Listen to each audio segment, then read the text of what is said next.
Hello yours, welcome to Valu bytes. இன்றைக்கி நம்ம ஒரு சுவையான கதையை பார்க்கலாமா? என்ன ஒரு சுவாரஸ்யமான கதை! இலக்கியா பிரீத்துன்றவங்க எழுதியிருக்காங்க. ஒரு சிறுகதை இது. வாங்க கதைக்குள்ளார போகலாம். செல்வந்தனாக 100 வழிகள், இதுதான் நம்ம கதையோட பேர். ஒரு நகரத்தில் ஒரு பெரிய செல்வந்தர் இருந்தார். அவர் ரொம்ப நல்லவர். ஏழைகளுக்கு பணத்தை வாரி வழங்குற குணம் கொண்டவர். ஒரு நாள் ஒரு பூங்கால நடந்து போயிட்டு இருந்தார். அப்போது ஒருத்தன் கண்டல் ஆடை அடைஞ்சிட்டு ஒரு பிச்சைக்காரன் எதிரே வந்தான். பிச்சைக்காரன் சொன்னான், ஐயா, நீங்கள் எனக்கு உதவி செய்யணும். என் தோற்றத்தை பார்த்து நான் ஒரு பிச்சைக்காரன் நினச்சிடாதீங்க. நான் ஒரு எழுத்தாளன், புத்தகம் ஒன்று எழுதியிருக்கேன் அப்படின்னு சொன்னான். பெருஞ்செல்வர், என்ன புத்தகம் எழுதியிருக்க? பிச்சைக்காரன், செல்வந்தனாக 100 வழிகள் என்ன புத்தகம் எழுதியிருக்கேன். உடனே செல்வந்தர் சிரிச்சுக்கிட்டே, எழுத்தாளன்ற செல்வந்தனாக 100 வழிகள்னு புத்தகம் எழுதியிருக்கேன்ற, நீ எழுதின புத்தகத்தை உன் வாழ்க்கைக்கும் எந்த தொடர்பும் இல்லையே. பிச்சைக்காரன், ஐயா, செல்வந்தனாக 100 வழிகளில் இதுவும் ஒரு வழி அப்படின்னு சொன்னான். அவனுக்கு கை நிறைய செல்வம் கொடுத்து சிரிச்சுக்கிட்டே அனுப்பிவிட்டார் அந்த பெருஞ்செல்வர். நன்றி. வெங்காயத்தினால் கண்ணீர். ஒரு ஊரில் ஒரு வெங்காயம், ஒரு தக்காளி, ஒரு உருளைக்கிழங்கு இருந்துச்சு. இந்த 3 பேருமே ரொம்ப திக் ஃப்ரெண்ட்ஸாக இருந்தாங்க. ஒரு நாள் அந்த 3 பேருமே கடலுக்கு குளிக்க போனாங்க. அப்போ சொல்ல கேட்காம அந்த உருளைக்கிழங்கு கடலுக்குள்ளே ரொம்ப தூரம் உருண்டு போயிடுச்சு. அதனால அது கடல் தண்ணியில் முழுகி இறந்துருச்சு. அதை பார்த்த தக்காளியும் வெங்காயம் பீச்சில் புரண்டு அழுதுட்டு இருந்தாங்க. அப்போது சோகம் தாகாம 2 பேரும் வீட்டுக்கு கிளம்புனாங்க. அப்போ எதிரில் வந்த சுண்டல் வண்டியில் தக்காளி நசுங்கி இறந்து போச்சு. அதை பார்த்துட்டு வெக்ஸான வெங்காயம் கதறி அழுதுச்சு. தனியாக போன வெங்காயம் அழுதுகிட்டே போச்சு. கடவுள்கிட்ட போய், உருளைக்கிழங்கு செத்தப்போ நானும் தக்காளியும் அழுதோம். இப்போ தக்காளி செத்தப்போ நான் மட்டும் அழுகுறேன். நாளைக்கு நானும் செத்து போனா எனக்கு அழுகுறதுக்கு யார் இருக்கா அப்படின்னு கேட்டுச்சு. கேட்டது மட்டும் இல்லாமல் ஓன்னு ஒரே அழுக. அந்த வெங்காயம் அழுகுறத பார்த்து கடவுளால் தாங்கிக்கவே முடியல. சரி, இனிமே நீ சாகும்போது யாரெல்லாம் பக்கத்தில் இருக்கிறாங்களோ அவங்க எல்லாருமே அழுவாங்க அப்படின்னு சொல்லி அதுக்கு வரம் கொடுத்து சமாதானப்படுத்தினாராம். அதனால இனிமே யாராச்சும் வெங்காயம் நறுக்கும்போது ஏன் கண்ணில் தண்ணி வருதுன்னு கேட்டால் திருன்னு முழிக்காதீங்க. சோகமான இந்த கற்பனை கதையை சொல்லிருங்க. நன்றி. ஒன்று பாவம் ஒன்று புண்ணியம், இதுதான் நமக்கு இன்னைக்கு பார்க்க போகிற கதையோட பேர். ஒரு தெரு வழியா ஒரு பிச்சைக்காரன் வந்துட்டு இருந்தான். ஒரு வீட்டுக்குள்ளேருந்து ஒரு அம்மா கிட்ட எனக்கு பிச்சை போடுங்கன்னு கேட்டான். உடனே அந்த அம்மாவை என்ன பண்ணுச்சு, குழந்தை கையில் அரிசியை கொடுத்து பிச்சை போட சொல்லிச்சு.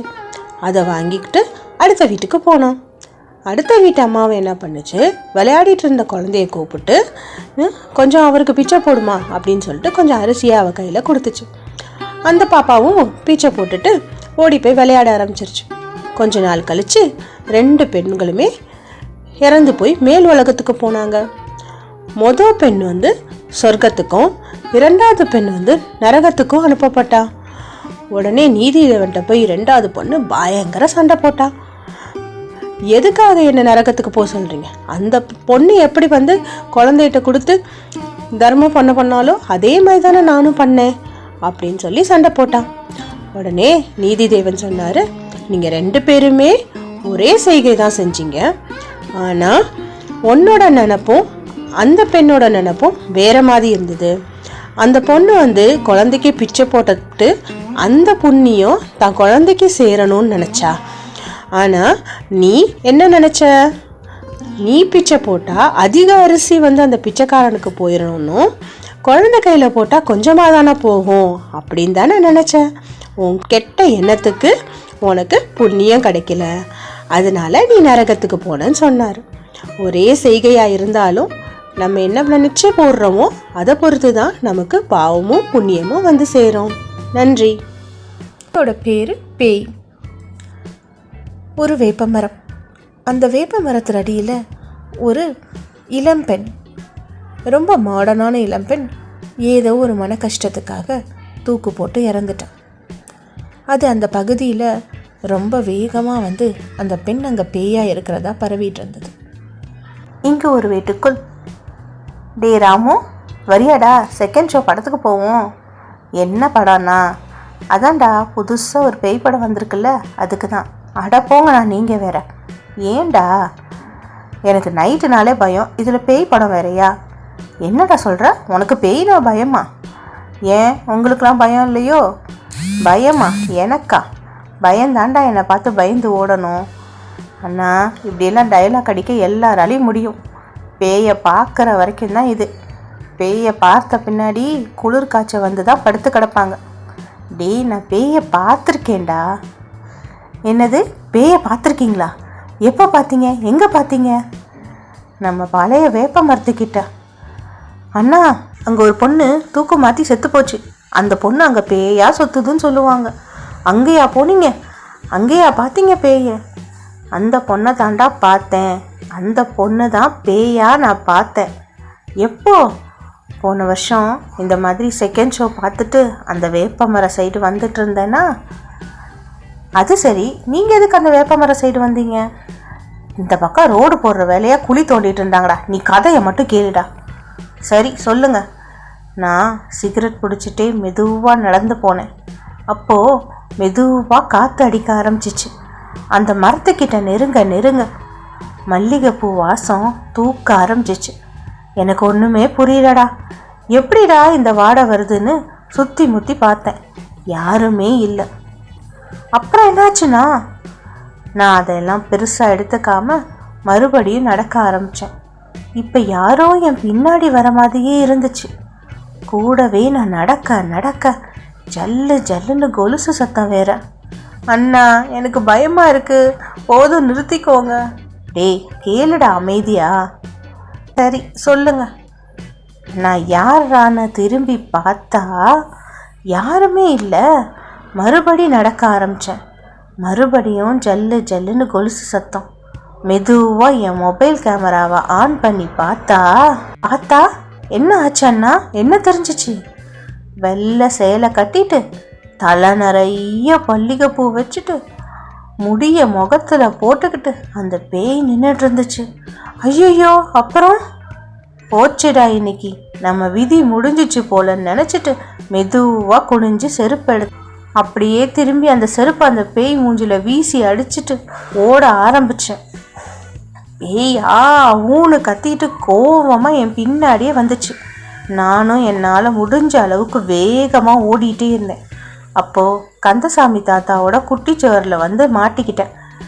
ஐயையோ, அது முட்டுச்சவராச்சே. அப்புறம் என்ன பாச்சு? பேய் ஏதாவது உங்களை பண்ணுச்சா? இல்லைடா, ஒரு ஸ்டெப் பின்னாடி வந்து ஒரே தாவா செவுத்த தாவிட்டேன். பேய் என்ன பண்ணுச்சு? பாவம், அது என்ன பண்ணும்? சேலை கட்டிகிட்டு இருந்துச்சு, அதால் செவுத்த தாண்ட முடியாமல் அங்கேயே மாட்டிக்கிச்சு. என்னது? ஆமாண்டா, பேண்ட்டு போட்டிருந்தேன், ஈஸியாக தாவிட்டேன். சேலை கட்டிட்டு அதை எப்படி தாவ முடியும்? என்னை பார்த்து முறைச்சிக்கிட்டே போயிடுச்சு அப்படின்னு சொன்னோன்னே, அண்ணா இதெல்லாம் நம்புகிற மதியாக இருக்குது. அப்போ நீ நம்பலையாடா? போங்கண்ணா, ஊன்னு கதையை கேட்டிருந்தா இப்படி தான் பொய் புழுகுவீங்க. சரி, இன்னைக்கு என் கூட வா, நான் பேய் இருக்கா இல்லையான்னு காட்டுறேன். ஒன்றும் தேவையில்லை, நான் வீட்டுக்கு போகிறேன் போங்க அப்படின்னு சொல்லிட்டு ராமு கிளம்பினான். நீ போனா என்னடா, நான் படம் பார்த்துட்டு பழைய வேப்பமர வழியாக தான் இன்றைக்கி வருவேன் அப்படின்னு சொல்லிட்டு தேட்டருக்கும் போனான். படம் முடிய 12 மணி ஆனது. மெதுவாக வேப்பமரம் பக்கம் வழியாக நடந்து வந்தான். காற்று மெல்ல வீச தொடங்கியது. பின் மல்லிகைப்பூ வாசம் வீச ஆரம்பிச்சிடு. பின் ஜல் ஜல் என்று கொலுசு சத்தமும் கேட்டது. அவனை யாரோ பின்தொடர்வது போலவும் தெரிந்தது. அவன் மெதுவாக செருப்பை கழற்றி திரும்பி பேயை பார்த்து அதிர்ந்தான். காரணம் இந்த முறை போய் சேலை கட்டல, அவனை போல் ஜீன்ஸும் பேண்ட்டும் டிஷர்ட்டும் போட்டிருந்துச்சு. ஐயோ, ஹீரோ பேரை சொல்லவே இல்லையே. நம்ம ஹீரோ பேர் என்ன தெரியுமாங்க? சத்தாண்டா சேகர். ஒரு தன்னம்பிக்கை கதை. ஒரு அரசன் போட்டி பண்ண அறிவிச்சான். கோட்டை கதவை கையிலே தள்ளணும். அப்படி தள்ளி திறந்துட்டா அவங்க வெற்றி பெற்றவங்க. அந்த வெற்றி பெற்றவங்களுக்கு நாட்டில் ஒரு பகுதி தானமாக வழங்கப்படும். தோற்று போயிட்டா தோற்றவனோட கை வெட்டப்படும். இதுதான் அந்த போட்டியோட விதிமுறைகள். மக்கள் ரொம்ப யோசிச்சாங்க. ஐயோ, கை போயிடுமேன்ட்டு யாருமே போட்டியில் கலந்துக்க முன் வரல. ஒரே ஒரு இளைஞன் மட்டும் போட்டியில் கலந்துக்க முன் வந்தான். போட்டியில் தோற்று போயிட்டேன்னா கை போயிடும்னு சொன்னாங்க. உன் எதிர்காலம் என்ன ஆகும் யோசித்து பாருன்னு பயமுறுத்தினாங்க. ஆனால் அவன் சொன்னான், நான் வெற்றி பெற்றுட்டேன்னா நான் ஒரு அரசன், தோத்தா கைதானே போகும், உயிர் இல்லையே அப்படின்னு சொல்லிட்டு கோட்டை கதவை தள்ளினான். என்ன ஒரு அதிசயம், கதவு உடனே திறந்துருச்சு. ஏன்னா கோட்டை கதவுல தாப்பாலே போடலை, திறந்து தான் இருந்துச்சு. பல பேர் இப்படி தான் தோற்றுருவோமோன்னு பயந்துட்டு, இழந்துருவோமோன்னு பயந்துட்டு எதையுமே முயற்சிக்காமல் யோசிக்காமல் விட்டுடுறாங்க. அனைவருக்கும் அறிஞ்ச முயல் ஆமையின் கதையில் முயலோட தோல்விக்கு முயலாமை தான் காரணம். முயற்சி செய்வோம், வெற்றி அடைவோம். நன்றி. எதற்கு உணவு தரப்போகிறாய்? இதுதான் கதையோட பேரு. ஒரு நாள் ஒரு தாத்தா தான் பேரனுக்கு நீதி கதைகளை சொல்லிட்டு இருந்தார். அதாவது எப்போவுமே நம்மிடத்துல 2 விலங்கு இருக்கு.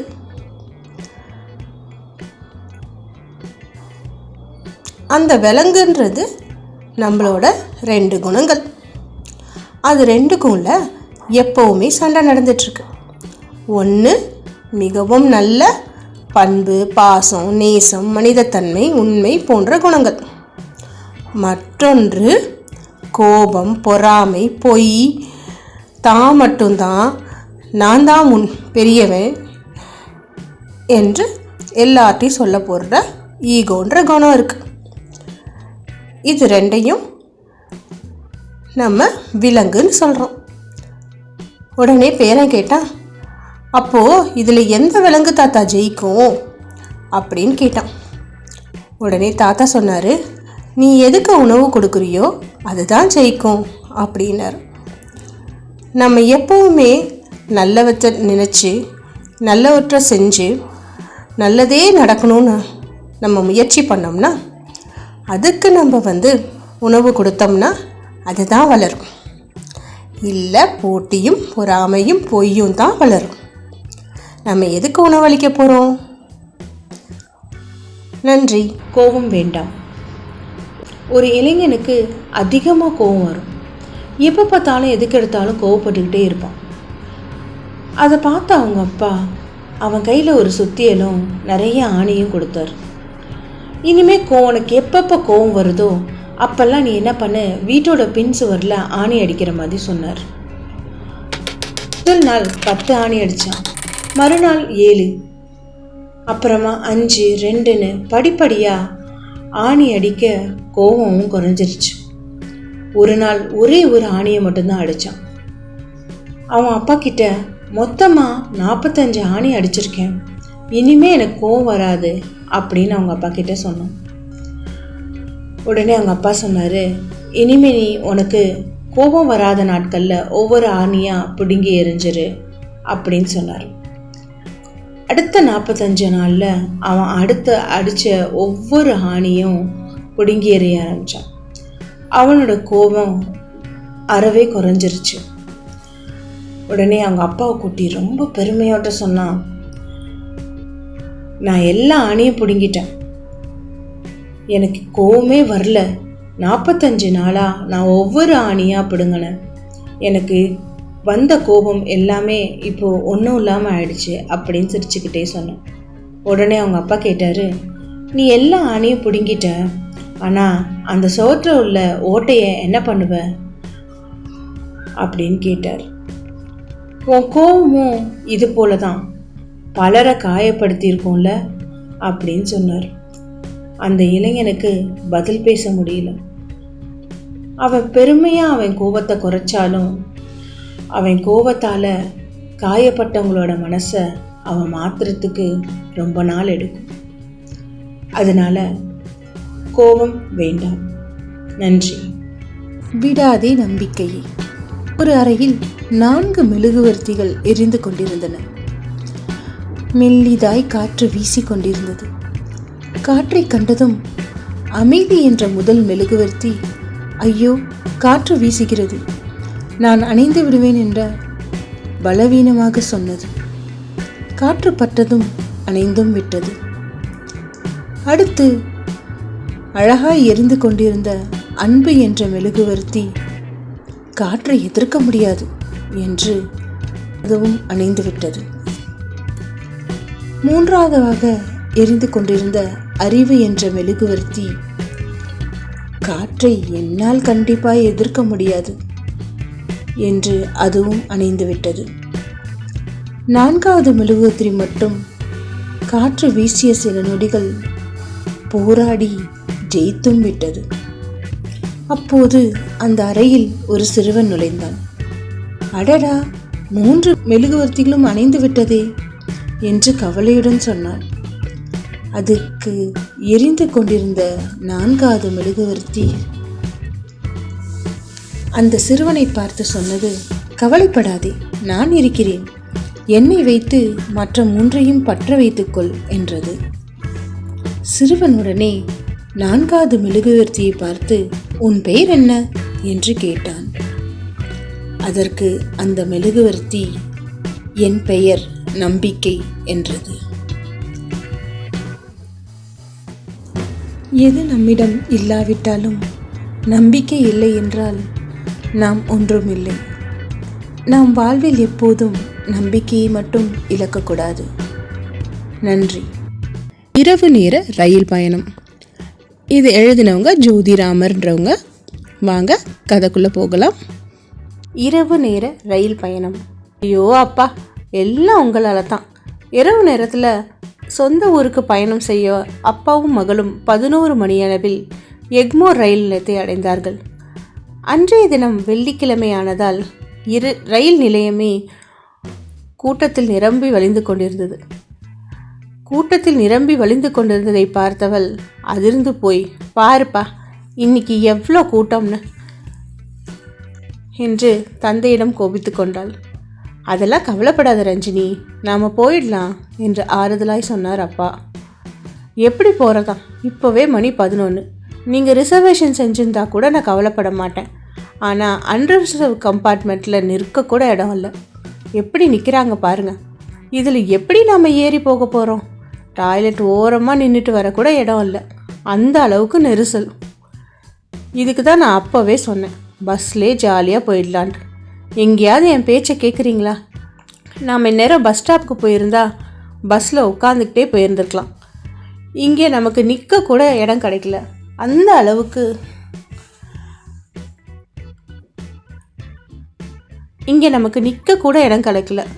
அளவுக்கு கூட்டம் அதிகமாக இருக்குது என்று அழுக்குறிலில் பேசிய மகளை பார்த்தவர், ரஞ்சிமா 11:30 மணிக்கு இன்னொரு ட்ரெயின் இருக்குடா, அதில் போயிடலாம். முகத்தை தூக்கி வைத்து கொண்டு அப்பாவோடு சென்று அமர்ந்து அந்த இரவு நேர மின்னொலியில் ரயில் நிலையத்தில் தன் கண்களை அளவிட்டபடி பார்த்து கொண்டிருந்தாள். கனகராஜ், சாந்தி இவர்களின் மூத்த புதல்வி ரஞ்சினி, கடைக்குட்டி மகன் ராகுல். ரஞ்சினியின் அப்பா கனகராஜ் அரசு துறையில் பணியாற்றி வருகிறார். அம்மா இல்லத்தரசி, நடுத்தர வர்க்கத்தை சேர்ந்தவர். ரஞ்சினி சென்னையில் உள்ள கல்லூரியில் ஹாஸ்டலில் தங்கி இளங்கலை 3ஆம் ஆண்டு படித்து கொண்டிருக்கும் மாணவி. விடுமுறைக்கு ஊருக்கு போவதென்றால் பஸ்ஸில் பயணம் செய்வதை விரும்புவாள். ஏனென்றால் தனியாக செல்வதால் பஸ்ஸையே தேர்ந்தெடுப்பாள். இந்த 3 ஆண்டுகளில் ஒரு முறை கூட ரயில் பயணம் செய்ததே இல்லை. கல்லூரியில் திடீரென்ற விடுப்பு. ஹாஸ்டலுக்கு சந்தோஷமாக வந்தவள் வார்டனிடம் சொல்லிட்டு வீட்டுக்கு ஃபோன் செஞ்ச 3 நாள் விடுமுறை பற்றி சொல்ல, ரஞ்சிமா அப்பாவும் சென்னைக்கு தாண்டா வந்திருக்காங்க, எப்படியும் உன்னை பார்த்துட்டு கிளம்புறதா தான் சொன்னாங்க என்று கூடுதல் தகவலை அம்மா சொல்லவும், ஐ அம்மா ஜாலி, நாளைக்கு நான் நம்ம வீட்டில் இருப்பேன், எனக்கு பிடிச்ச சமையல் செஞ்சு வச்சிரு சாந்திமா என்று கொஞ்சலுடன் பேசியவள் தன் அப்பாவின் வருகைக்காக காத்திருந்தாள். ஹே, என்னடி ரொம்ப சந்தோஷமாக இருக்க என்று தோழி நிறைமதி கேட்கவும், நான் ஊருக்கு போகிறேன்டி அப்படின்னு விரிய சொன்னவளை பார்த்து, ஏ, நைட் ட்ராவலுக்கு வார்டன் தனியாக விட மாட்டாங்களேடி, நீ எப்படி போவ என்று சந்தேகமாய் கேட்டவளை பார்த்து, அப்பா வராங்கடி, அதான் நான் இப்போவே கிளம்புறேன் அப்படின்னு சொன்னான். ரஞ்சி, லீவ் விட போகிறான்னு உனக்கு முன்னாடியே தெரியுமா என்றவளின் தலையை தட்டி, நீ வேறடி, அப்பா ஏதோ வேலையாக வந்திருக்காங்களாம், அப்படியே என்னையும் கூட்டிகிட்டு போகிறதா பிளான். 3 நாள் லீவு அம்மா கிட்ட சொன்னதும் அம்மா இங்கே வந்ததை சொல்லிட்டாங்க, அதான் வார்டன்கிட்டையும் சொல்லிட்டு வந்துட்டேன் என்று உற்சாகமாய் சொன்னாள்.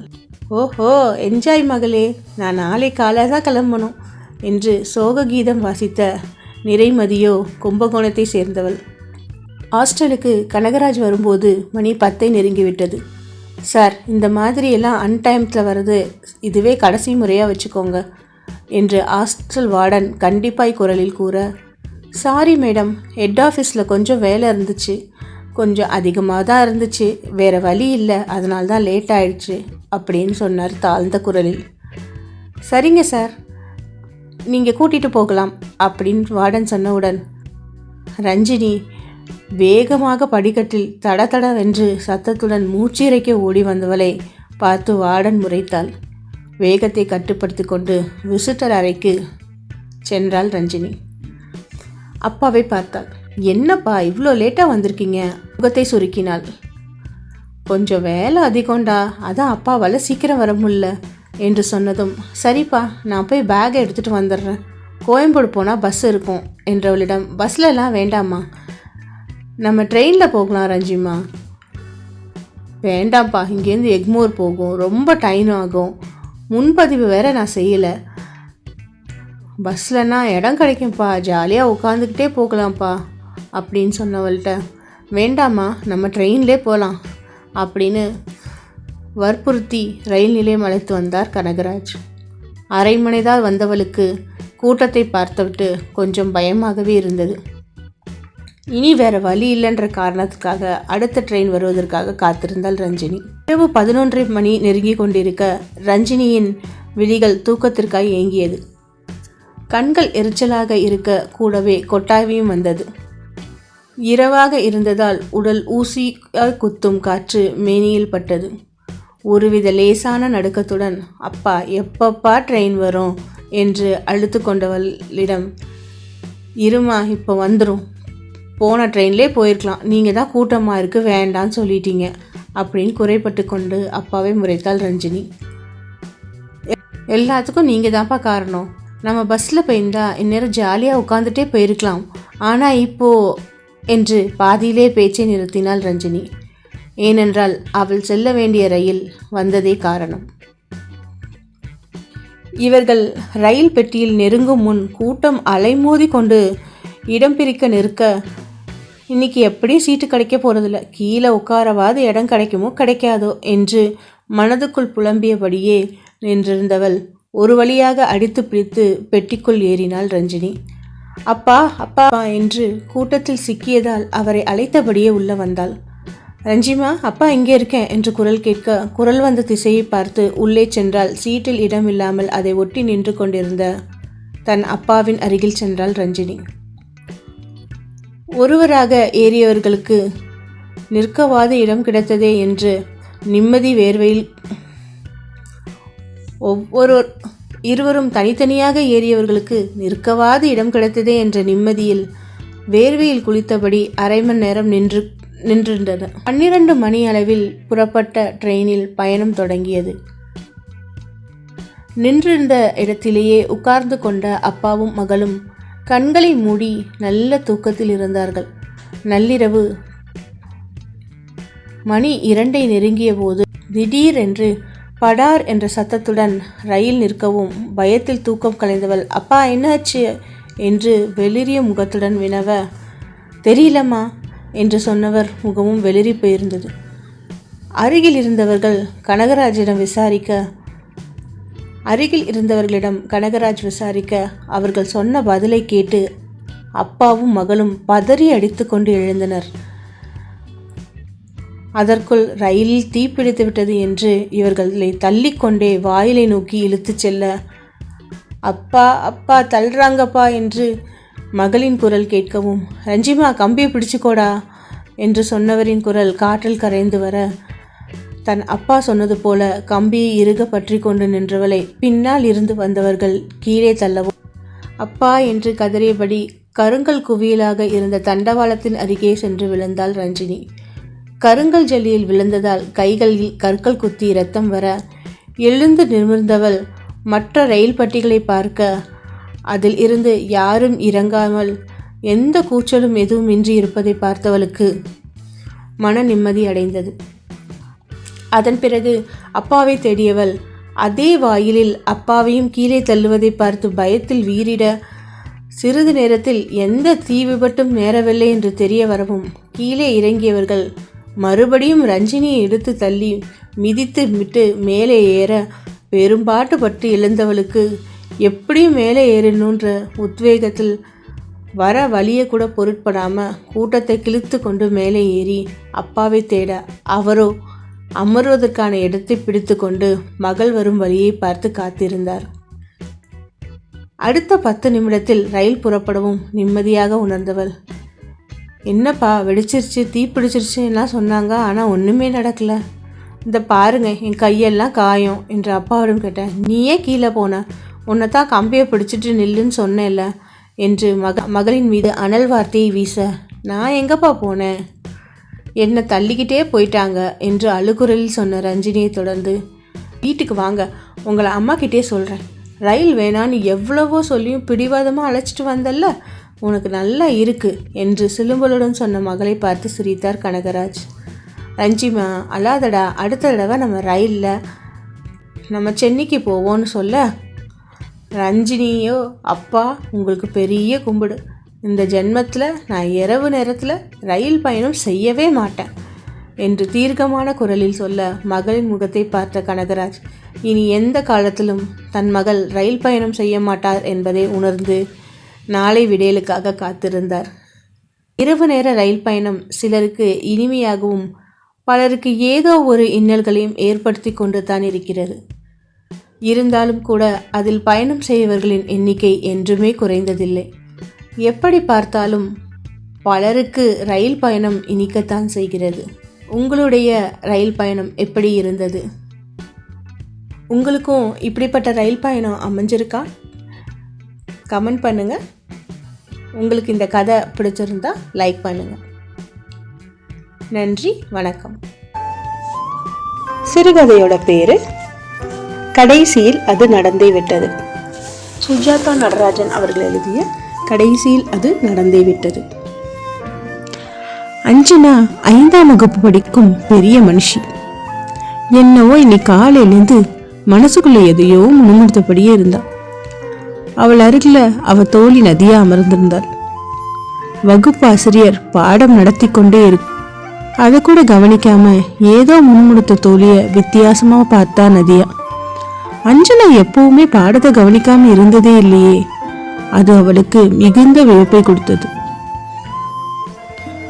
மதிய உணவு இடைவெளி வரை இடைவிடாத பாடம். பேசிக்கொள்ள கொஞ்சம் கூட வாய்ப்பு கிடைக்கல.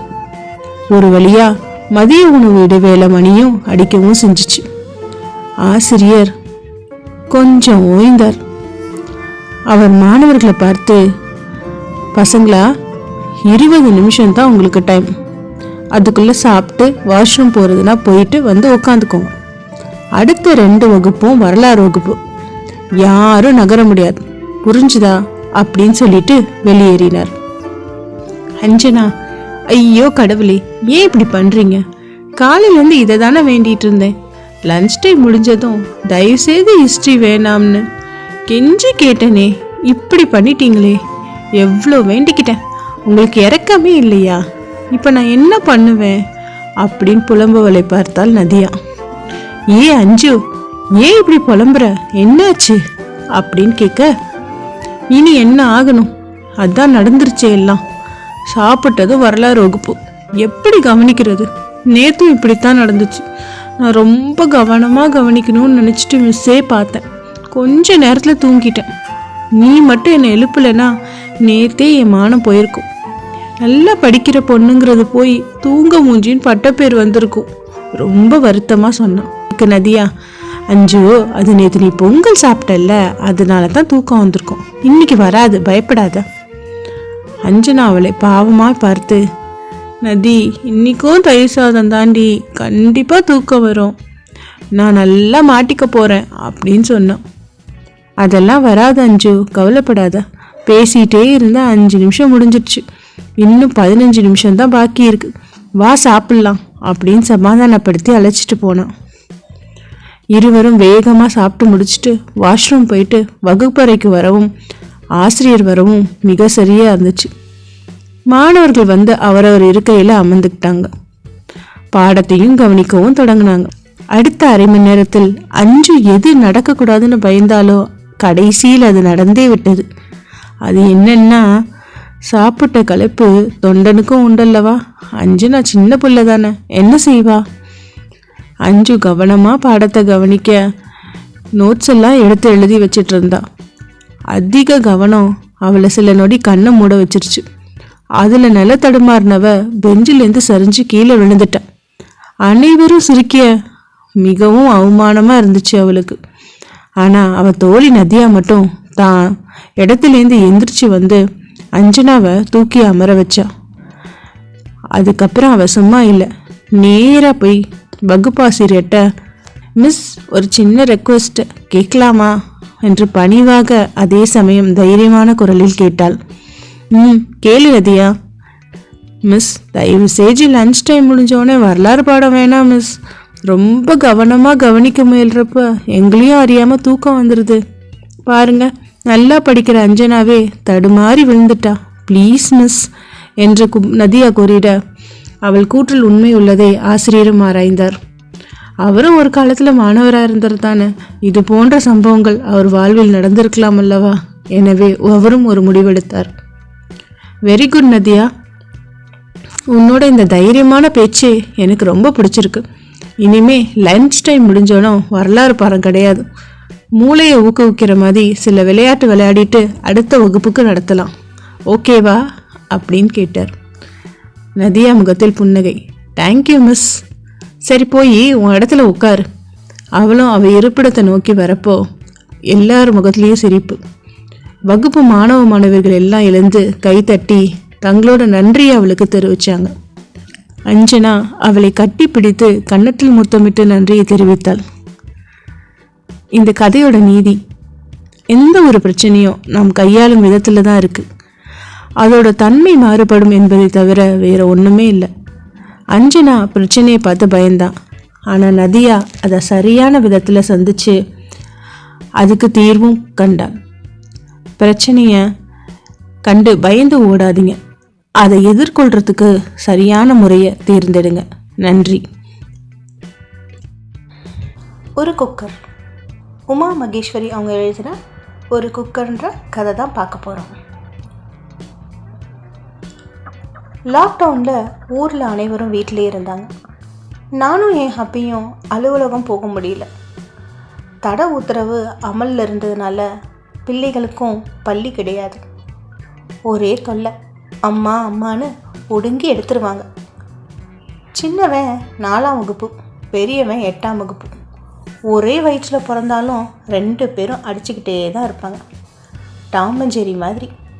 பல சமயம் நான் ரெஃப்ரி மாதிரி இருந்து குத்துச்சண்டை வீரர்களான என் பிள்ளைங்களை பிரிச்சும் விடணும்.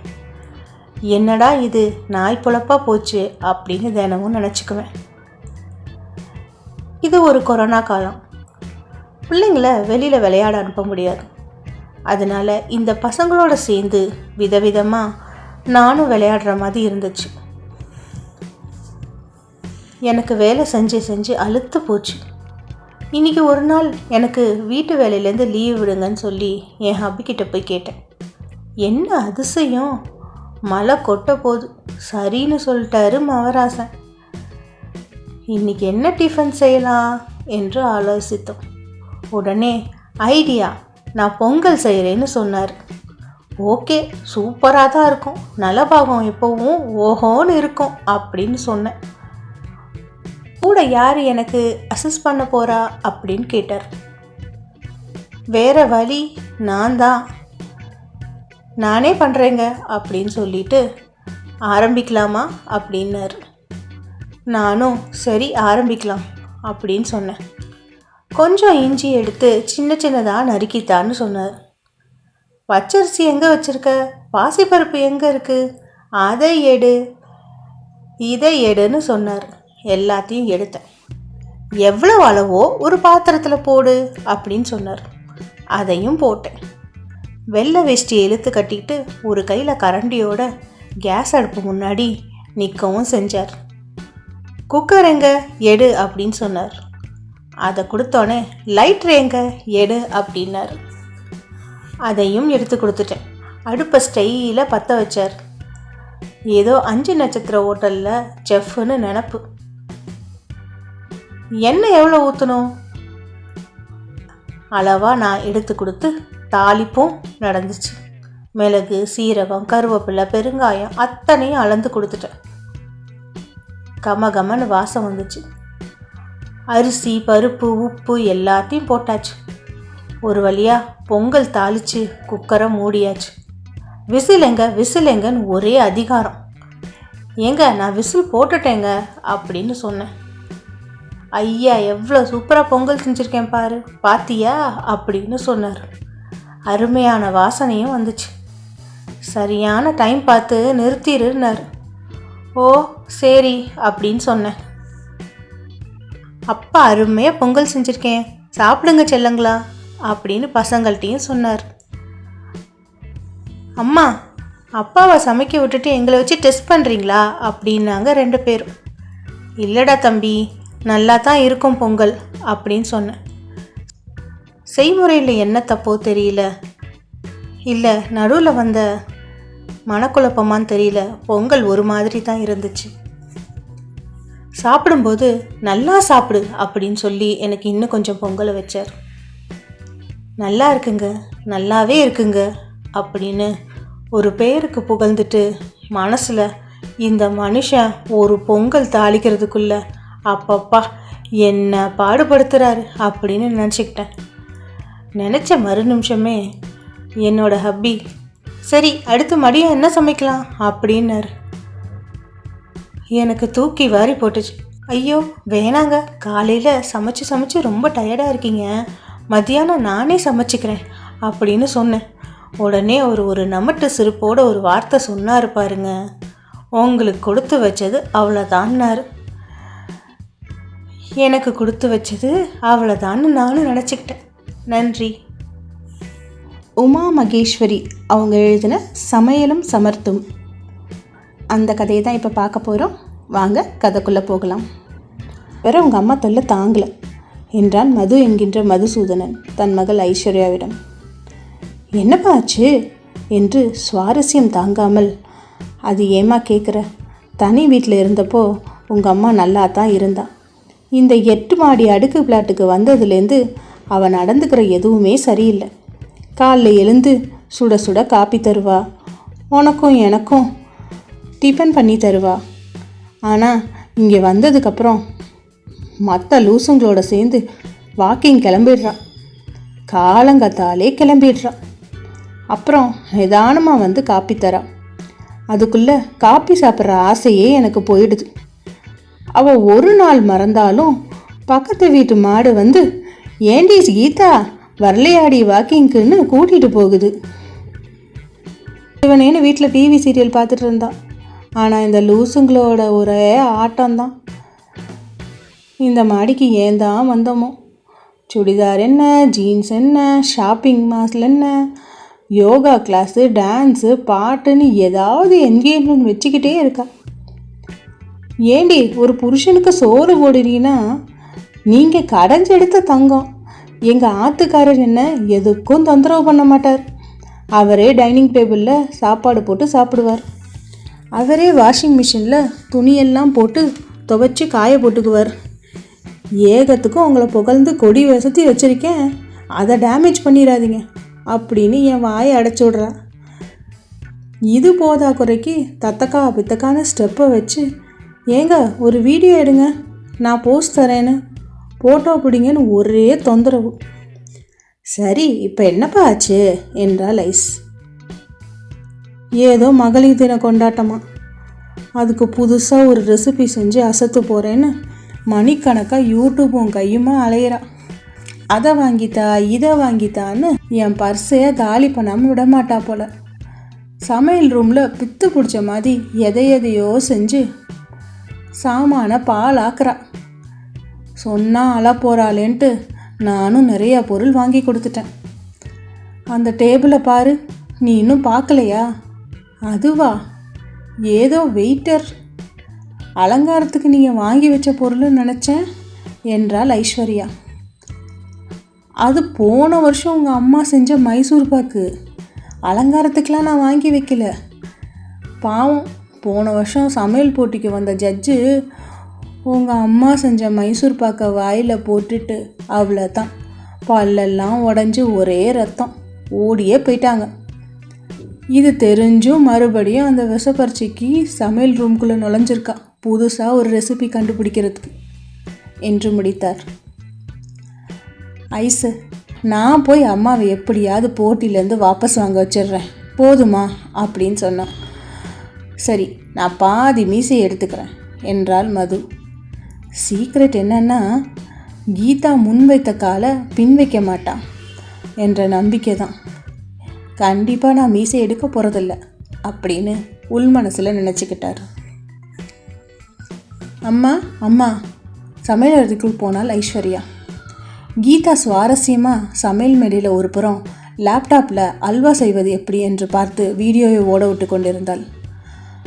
அதை பார்த்து பார்த்து கடாயில் சமைத்து கொண்டிருந்தாள். என்னம்மா பண்ணுறீங்க என்றாள் ஐஸ்வர்யா.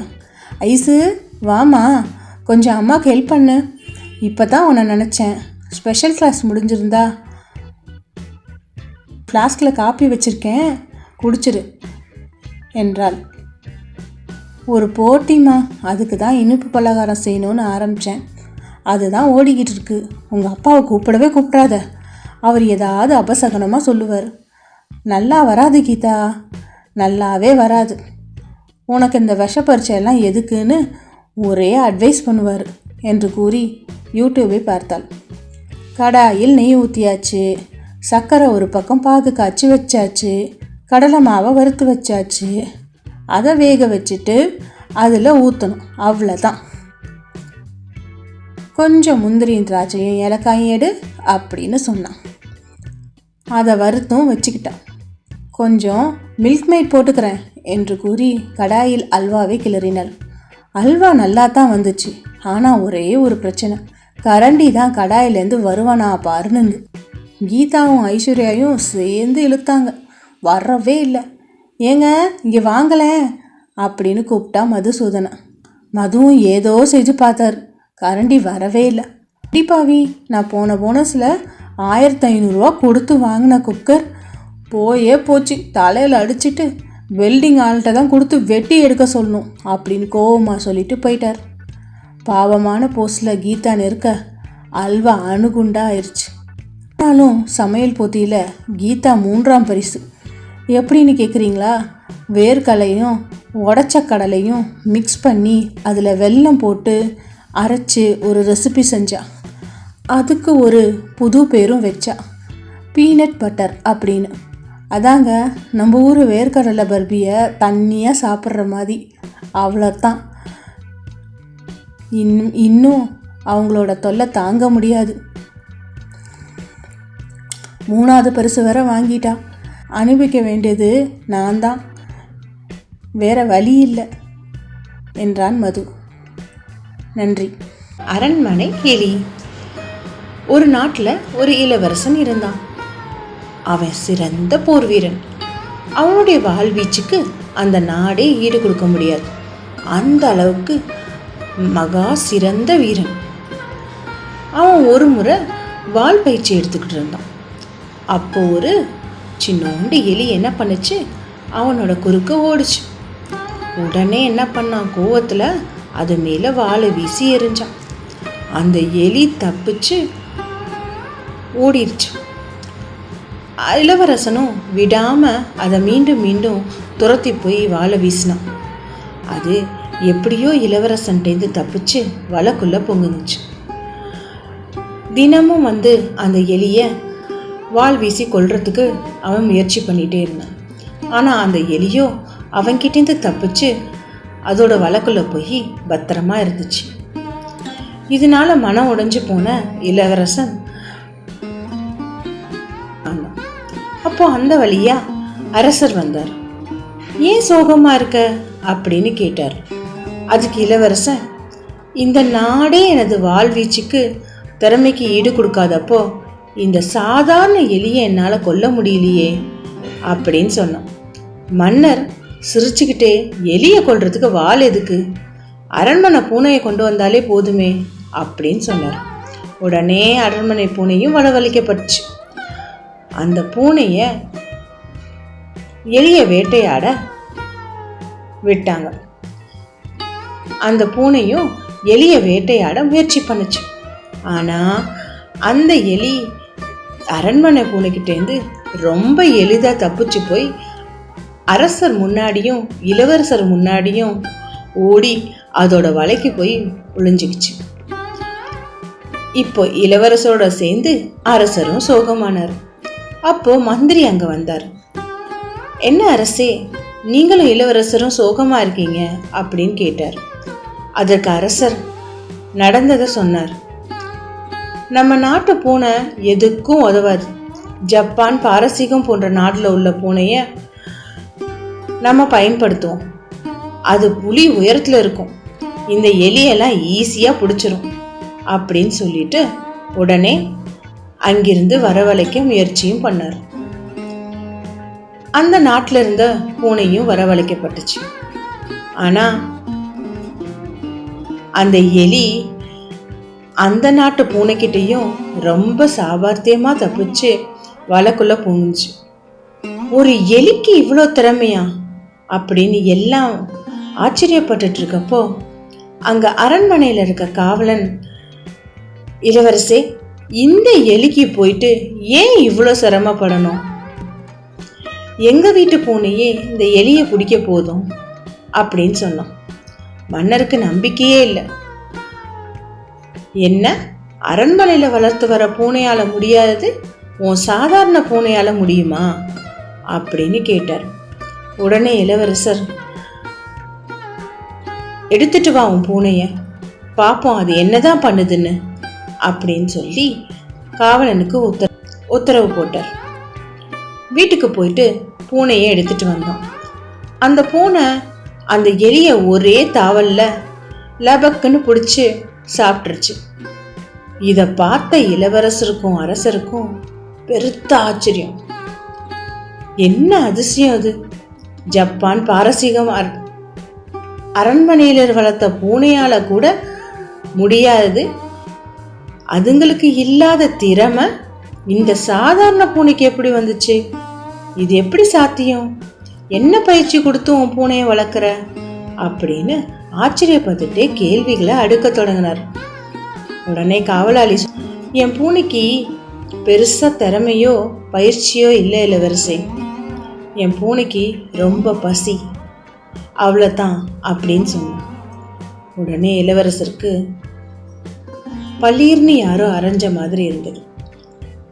அரண்மனைக்குள்ள பூனைகள் நன்கு சாப்பிட்டு கொழுத்து இருப்பதுனால அதுக்கு பசினா என்னன்னே தெரியல. அதனால அது கண்டிப்பா எலிய பிடிக்க வாய்ப்பே இல்லை. அவனுக்கும் எந்த ஒரு வேலையும் வெற்றிகரமா செய்து முடிக்கணும்னா முதல்ல அதை பத்தியான பசியும் தேடலும் இருக்கணுன்றது இந்த ஒரு சின்ன விஷயத்துல புரிஞ்சுது. பசியும் தேடலும் எங்க இருக்கோ அந்த இடத்துல அந்த காரியம் கச்சிதமா முடிக்க முடியும். அவனும் தேசாந்திரம் கிளம்பி போய் பசியும் தேடலோட நிறைய விஷயம் கற்றுக்க ஆரம்பித்தான். நன்றி. வியாபார யுக்தி. இந்த கதை நான் படித்ததில் ரசித்ததில் ஒரு கதை. இதை முன்னாள் முதலமைச்சர் ஜெயலலிதா மேடை பேச்சில் சொன்ன கதை. கதைக்குள்ளே போவோமா? ஒரு சின்ன ஊரில் கோபாலன் ஒருத்தர் இருந்தார். அவர் மளிகை கடை நடத்திட்டு வந்தார். அவர் தான் வியாபாரத்தை ரொம்ப நேர்மையோடு நடத்திட்டு வந்தார். தன்னோட கடையில் யாராவது பொருட்கள் வாங்க வந்தாங்கன்னா அவங்க விலையை குறைச்சி கேட்டாங்கன்னா அந்த பொருளோட விலை என்ன, அது எவ்வளோ லாபம் கிடைக்கும் தனக்கு அப்படின்னு ரொம்ப தெளிவாக சொல்லிடுவார். அவர் விலையை குறைச்சதே இல்லை. வியாபாரம் நுணுக்கம் தெரியாததுனால கடையில் எதிர்பார்த்த லாபம் அவருக்கு கிடைக்கல. அதனால பக்கத்து ஊரில் வியாபார நுணுக்கம் தெரிஞ்சு அதிக லாபத்தை சம்பாரிச்சிட்ருக்க அம்பலம்ன்ற ஒருத்தர்கிட்ட அணுகி வியாபார நுணுக்கங்களை தன் மகன் கண்ணனுக்கு கற்றுத்தருமாறு கேட்டார். அம்பலமும் அவனுக்கு வியாபார நுணுக்கத்தை நான் கற்றுத்தரேன் அப்படின்னு சொன்னார். அம்பலன் கடைக்கு அடுத்த நாளே கோபாலன் அனுப்பி வச்சார். வியாபார ரகசியத்தை கற்றுக்கொள்ள வந்த கண்ணன்ட்ட 2 கண்டிஷன் போட்டார். நான் செய்கிற எல்லா செயலுமே உற்றுப்பார், எதையும் மற்றவங்க முன்னாடி கேட்காத, யாரும் இல்லாதப்ப கேளு அப்படின்னு சொல்லி அம்பலம் கண்ணன் கிட்ட சொன்னார். கொஞ்ச நேரம் கழிச்சு அம்பலத்தோட கடையில் ஒரு வாடிக்கையாளர் வந்தார். அவர் கண்ணன்ட்ட கொஞ்சம் உயர் ரக புலியாக பார்த்து காட்டுப்பா அப்படின்னு சொன்னார். உடனே கண்ணன் உள்ளே போயிட்டு ஒரு உயர் ரக புலியை எடுத்துகிட்டு காமிச்சான். வாடிக்கையாளரோட முகம் ரொம்ப டல்லாயிடுச்சு. இதை விட நல்ல புலி இல்லையா, விலை அதிகமாக இருந்தாலும் பரவாயில்ல அப்படின்னு சொன்னார். அதுக்கு கண்ணை இதுதான் மிக உயர்ந்த ரக புலி, இதை விட வேறு ரகம் இல்லையே அப்படின்னு சொன்னான். இதை பார்த்துட்டு இருந்த அம்பலம் கண்ணன்ட்ட, உனக்கு இவர் யாருன்னு தெரியுமா? இந்த ஊரில் பெரிய மனுஷன், இவருக்கு எப்போவுமே மிகவும் விலை உயர்ந்த ரக பொருட்கள் தான் பிடிக்கும், விலையை பற்றி அவருக்கு கவலை இல்லை அப்படின்னு அவனை திட்டிட்டு, அந்த எவசல்வர் ட்ரம்மில் இருக்குல்ல அந்த புலி அவருக்கு எடுத்து காட்டு அப்படின்னு சொன்னார். கண்ணன் குழப்பமாயிடுச்சு அவனுக்கு.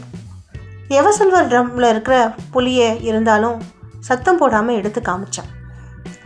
இதை பார்த்தோன்னே அந்த வாடிக்கையாளர் முகம் மலர்ந்துருச்சு. இதையே நான் வாங்கிக்கிறேன், தேவையான புலியை வீட்டுக்கு அமுச்சிருங்க அப்படின்னு வாடிக்கையாளர் சொல்லிட்டு போன பிறகு கண்ணன் அம்பலத்திடம் கேட்டான். 2 புலியும் ஒரே ரகம்தான், ஒரே விலை தான், வேறு வேறு ட்ரம்மில் இருக்குது, அவ்வளோதானே அப்படின்னு சொன்னார். அதுக்கு அம்பலம், நல்ல புலி என்பதை வாடிக்கையாளர் மனதில் நான் பதிய வச்சிட்டேன், இதுதான் வியாபார தந்திரம் அப்படின்னு சொன்னார். இந்த வியாபாரி செஞ்சது வியாபார தந்திரம். இதில் தான் இவரும் சம்பாரிச்சிருக்கார். ஆனால் வியாபார தந்திரன்றது அவங்களுக்கு பிடித்தமான முறையில் பேசி தங்கிட்ட இருக்கிற உயர் ரக பொருளை அவர் விற்றது தான் வியாபார தந்திரம். நன்றி. முன்னொரு காட்டில் ஒரு அழகான மான் இருந்தது. அந்த மானுக்கு அந்த காட்டில் எல்லாமே கிடச்சிது. அது கருவுற்று இருந்தது. அது சந்தோஷமாகவும் அந்த காட்டை உலாவி வந்துட்டு இருந்துச்சு. ஒரு நாள் மாலை நேரத்தில் பயங்கரமான இடியும் மின்னலும் கார்மேகம் சூழ்ந்து அந்த காட்டில் ஒரு இடி விழுந்து காட்டுத்தீயும் ஏற்பட்டுச்சு. அதனால் காடே பற்றி எரிஞ்சிட்டு இருந்தது. அந்த மானு இனிமே இங்கே இருக்க முடியாதுன்ட்டு வேறு இடம் பார்க்கலாம் அப்படின்னு சொல்லிட்டு தான் குட்டிகளை காப்பாற்றுறதுக்காக அந்த காட்டை விட்டு வெளியில் வந்தது. ஒரு ஆறு பக்கம் வந்துட்டு இருந்தப்போ அங்கே தாகமாக இருந்ததுனால தண்ணி குடிக்கலாம் அப்படின்னு சொல்லிட்டு தண்ணி குடிச்சிட்டு இருந்துச்சு. தண்ணி குடிச்சிட்டு தலையை அந்த பக்கமும் இந்த பக்கமும் திரும்பி பார்க்குறப்ப அதோட இடது பக்கத்தில் ஒரு வேடன் அந்த மானை குறி வச்சு அம்பு எய்யறதுக்கு தயாராக இருந்தான். அந்த மானுக்கோ பயங்கர பயம். ஏற்கனவே இருக்கிற இடத்த விட்டு எந்த இடத்துக்கு போகிறோன்னு தெரியாமல் வந்த அந்த மானுக்கு பயங்கர குழப்பம். அங்கேருந்து ஓடிடலான்னு நினச்சி வலது பக்கம் திரும்பி பார்த்துச்சு. அங்கே ஒரு சிங்கம் மானை வேட்டையாட தயாராக இருந்துச்சு. மானுக்கு என்ன பண்ணுறதுன்னே தெரியல. 3வது சைடு ஆற்று பக்கம் நீந்தி போயிடலாம் அப்படின்னு நினைக்கிறப்ப ஆற்றோட ஆழம் பயங்கர அதிகமாக இருந்தது. 4வது சைடும் காட்டு தீ பற்றி எரிஞ்சிட்டு இருந்துச்சு. இதுக்கு என்ன பண்ணுறதுன்னே தெரியல. 4 பக்கமும் அதால் போக முடியாது. ரொம்ப பயமும் ஐயோ நம்ம சாக்க போகிறோன்ற எண்ணமும் அதுக்கு அதிகமாயிருச்சு. என்ன பண்ணுறதுன்னு தெரியல.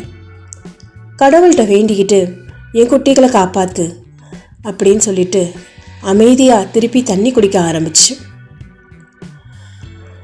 அப்போ வானத்திலேருந்து பயங்கரமான ஒரு இடியும் மின்னலும் அந்த இடத்துல வந்துச்சு. வேடன் என்ன பண்ணா, அந்த மின்னலோட வெளிச்சத்தில் அம்ப மானுக்கு பதிலாக தவறி சிங்கத்து மேலே எஞ்சிட்டான். சிங்கமும் அடிப்பட்டதில் யார் நம்மளை அடித்ததுன்ற கோவத்தில் அந்த வேடனை துரத்த ஆரம்பிச்சிச்சு.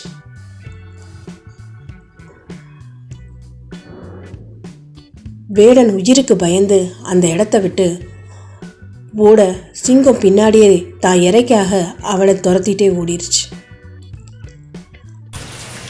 அந்த இடியும் மின்னலும் அதிகமாக இருந்ததுனால அங்கே மழை பெய்ய ஆரம்பிச்சிச்சு. மழை பயங்கரமாக பெய்யவும் அதிகமாக மழை பெய்யவும் அந்த இடத்துல காட்டுத்தீ அமைதியாக அணைஞ்சு போயிடுச்சு. மான் தண்ணி குடிச்சிட்டு மெதுவாக நிமிர்ந்து பார்த்தது. அங்கே இருந்த சிங்கமும் இல்லை, வேட்டைக்காரனும் இல்லை, எரிஞ்சுக்கிட்டு இருந்த காட்டுத்தீயும் இல்லை. அது அமைதியாக அந்த இடத்த விட்டு ஓடவும் அவசியம் இல்லாமல் மெதுவாக நடந்து போச்சு. தனக்குரிய பாதுகாப்பான ஒரு இடத்த தேடி அந்த இடத்துல தான் குட்டிகளை பெற்று ரொம்ப சந்தோஷமாக இருந்தது. என்னதான் மனித வாழ்க்கையில் 4 பக்கமும் பிரச்சனையும் பயமும் அந்த நிலைமையை சமாளிக்க முடியாத எண்ணமும் இருந்தாலும் நமக்கு நம்பிக்கையும் தைரியமும் காலம் நம்மளோட நிலைமையை மாற்றுன்ற எண்ணமும் இருந்துச்சுன்னா எந்த பிரச்சனைனாலும் நம்மளால் சமாளிக்க முடியும். நம்மக்கிட்ட வர பிரச்சனை நம்மக்கிட்ட இருக்கிற எதிர்மறையான எண்ணங்களை விட்டுட்டு நேர்மறையான எண்ணங்களால் நம்மளால் முடியும்னு நம்பினோம்னா நம்மளால் எதை வேணாலும் ஜெயிக்க முடியும். நன்றி. நாய்க்குட்டிகள் விற்பனைக்கு. ஒரு கடைக்காரர் அவர் கடையோட கதவு மேலே நாய்க்குட்டிகள் விற்பனைக்குன்னு எழுதியிருந்தார். அந்த விளம்பரம் பல குழந்தைங்களை ஈர்க்கும்னு அவர் நினச்சார். அது மாதிரியே ஒரு சிறுவன் கடைக்கு முன்னாடி வந்து நின்னான். நாய்க்குட்டிகளை நீங்கள் என்ன விலைக்கு விற்க போகிறீங்க அப்படின்னு கேட்டான். 1000 ரூபாலேருந்து 2000 ரூபா வரைக்கும் விற்கலான்னு இருக்கிறேன் அப்படின்னு கடைக்காரர் பதில் சொன்னார். நான் நாய்க்குட்டியை பார்க்கலாமா? கடை உரிமையாளர் புன்னகைச்சிட்டே உள்பக்கம் திரும்பி விசில் அடித்தார்.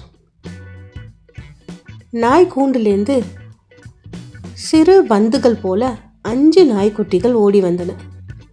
ஒரு குட்டி மட்டும் மிகவும் பின்தங்கி மெதுவாக வந்தது. அந்த பின்தங்கி வந்த நாய்க்குட்டி நொண்டி நொண்டி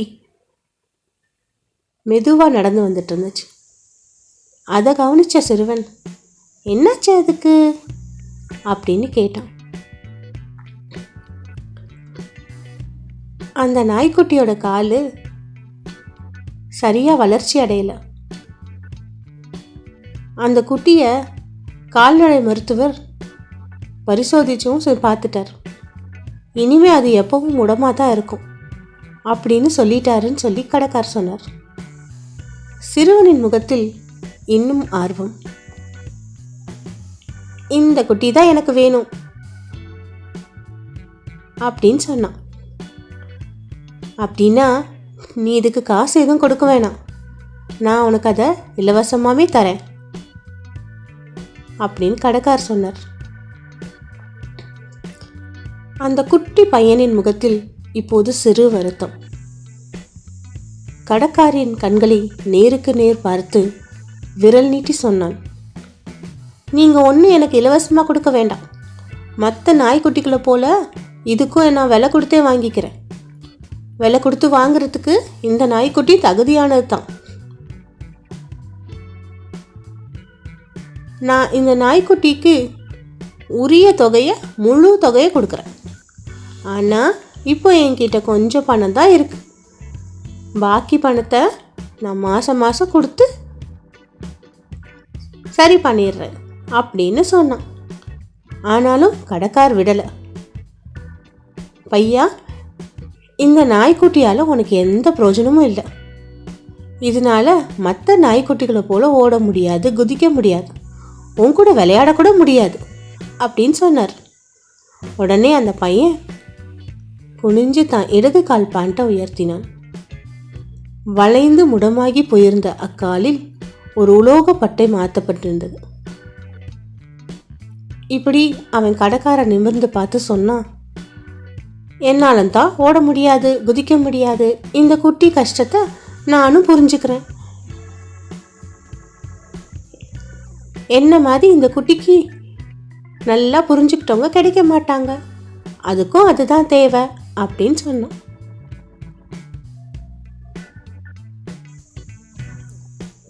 உன் வலியை உன்னால் உணர முடிந்தால் நீ உயிரோடு இருக்கிறாய்.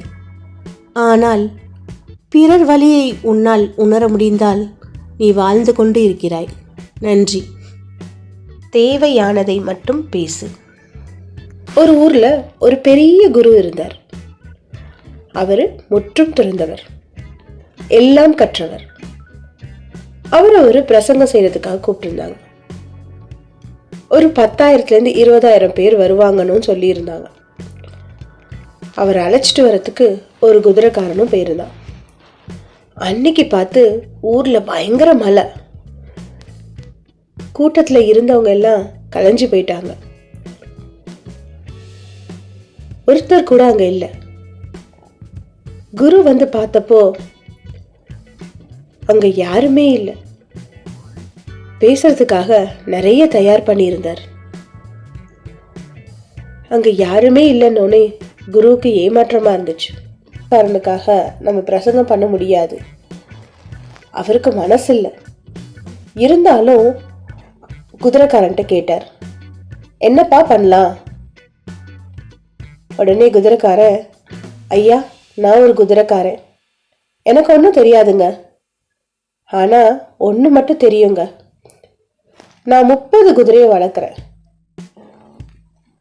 நான் அந்த 30 குதிரைக்கும் புல்லு வைக்க போகிற நேரத்தில் எல்லா குதிரையும் வெளியே போய் அங்கே ஒரே ஒரு குதிரை மட்டும்தான் இருந்துச்சுன்னு வச்சுக்கோங்களேன். நான் அந்த ஒரு குதிரைக்கு தேவையான புல்லை வச்சுட்டு தான் திரும்புவேன் அப்படின்னு சொன்னான். குருக்கு யாரோ கன்னத்தில் பலார்னு அரைஞ்ச மாதிரி இருந்தது.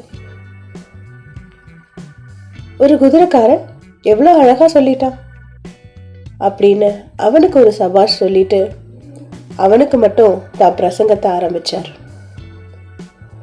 தத்துவம், மந்திரம், பாவம், புண்ணியம், சொர்க்கம்னா என்ன, நரகம்னா என்ன அப்படின்னு சரி மரியா எல்லா விஷயத்தையும் பிரபாதமாக பேசினார். பிரசங்கம் முடிஞ்சு ரொம்ப பெருமையோடு எப்படிப்பா இருந்துச்சு என் பேச்சு அப்படின்னு ரொம்ப மெதப்பாக கேட்டார். அதுக்கு அந்த குதிரைக்காரன், ஐயா, நான் ஒரு குதிரைக்காரன், எனக்கு ஒன்றும் தெரியாதுங்க. ஆனால் ஒன்று மட்டும் தெரியுங்க, நான் புல் வைக்க போகிற இடத்துல ஒரு குதிரை இருந்துச்சுன்னா அதுக்கு நான் புல் வைப்பேன். ஆனால் நான் அதுக்கு மட்டும்தான் வைப்பேன். 30 குதிரைக்கு வைக்க வேண்டிய புல்லை அந்த ஒரே குதிரைக்கு கொட்டிட்டு வந்துட மாட்டேங்க. அவ்வளோதான். குரு மூஞ்சி கொட்டிட்டு வந்துட மாட்டேங்க அப்படின்னு சொன்னான். அவ்வளோதான். குருவுக்கு தான் செஞ்ச தப்பு உணர்ந்துருச்சு. யாருக்கிட்ட எப்படி பேசணும்னு தெரியாமல் எவ்வளோ படித்தாலும் அதுக்கு பிரயோஜனமே இல்லை. மற்றவங்களுக்கு என்ன தேவையோ அல்லது எது சொன்னா அவங்களுக்கு புரியுமோ அதை மட்டும் சொல்லணும். புரியாத தேவையில்லாத விஷயத்த நம்ம அடுத்தவங்களுக்கு சொல்றதுனால நம்ம தான் முட்டாளாகும். தேவையை தெரிஞ்சுக்கிட்டு நம்ம என்னைக்குமே பேச கற்றுக்கணும். நன்றி. குறைகளை குறைத்துக்கொள். ஒரு மனநல மருத்துவர் ஒரு மருத்துவமனை நடத்திட்டு வந்தார். அவர்கிட்ட நிறைய நோயாளிகள் தினமும் வந்து பார்ப்பாங்களாம். எல்லாருமே தங்களோட குறைய சொல்லுவாங்க. இப்படி அவருக்கு ஒரு வருடம் போன பிறகு அவருக்கு ஒன்று தோணுச்சோம். எல்லாருமே என்ன ஒரே மாதிரி குறைய சொல்லிக்கிட்டே இருக்காங்க, திருப்பி திருப்பி அதையே சொல்லிக்கிட்டே இருக்காங்க, அதுக்காக ரொம்ப அழுதுகிட்டும் இருக்காங்க. இதை எப்படியாவது மாற்றணும் அப்படின்னு சொல்லிட்டு எல்லாத்தையும் ஒரு இடத்துல ஒன்று கூட்டினாராம். அப்போ என்ன பண்ணாராம், ஒன்று கூட்டிட்டு ஒரு ஜோக்கை சொன்னாராம். அது என்னன்னா, ஈவிக்காரனுக்கு ஃபோன் பண்ணி கரண்ட் வருமானு கேட்டேன். உடனே அந்த ஈபிக்காரன் உன்னோட மொபைலில் இன்னும் சார்ஜ் இருக்கான்னு கேட்குறான். என்ன சார் சொல்கிறது இதுக்கு அப்படின்னு கேட்டார். உடனே அங்கே இருக்கிற எல்லாருக்கும் குபீர்னு நல்ல சிரிப்பு வந்துருச்சு. இன்னும் கொஞ்சம் நேரம் கழிச்சு திருப்பியும் அதே ஜோக்கை சொன்னார். நான் போய் ஈபிக்காரன்ட்ட கரண்ட் வருமானு கேட்டேன். உன்னோட மொபைலில் இன்னும் சார்ஜ் இருக்கான்னு கேட்குறான். என்ன சார் இது அப்படின்னு சொல்லி திருப்பியும் சொன்னார். அப்போது ஒரு சிலர் வந்து சிரித்தாங்க, ஒரு சிலருக்கு சிரிப்பே வரல. இன்னும் கொஞ்ச நேரம் கழிச்சு திருப்பியும் அதே ஜோக்கை சொன்னார். ஈபி காரண்ட்டுக்கு ஃபோன் பண்ணி கரண்ட் வருமானு கேட்டால் உன் மொபைலில் இன்னும் சார்ஜ் இருக்கான்னு கேட்குறான். என்ன சார் இது அப்படின்னு திருப்பியும் சொன்னார். இப்போ பார்த்தா ஒருத்தருமே சிரிக்கலை. உடனே ஒருத்தன் வந்து எந்திரிச்சு கேட்டான், என்ன மருத்துவரே ஒரே ஜோக்கை திருப்பி திருப்பி சொல்லிக்கிட்டே இருக்கீங்க, ஒரு ஜோக்குக்கு ஒரு தடவை தானே சிரிக்க முடியும் அப்படின்னு கேட்டான். உடனே மருத்துவர் சொன்னார், நீ சொல்கிறது சரிதான், அதே மாதிரி தான் ஒரு ஜோக்குக்கு ஒரு தடவை தான் உன்னால் சிரிக்க முடியுது.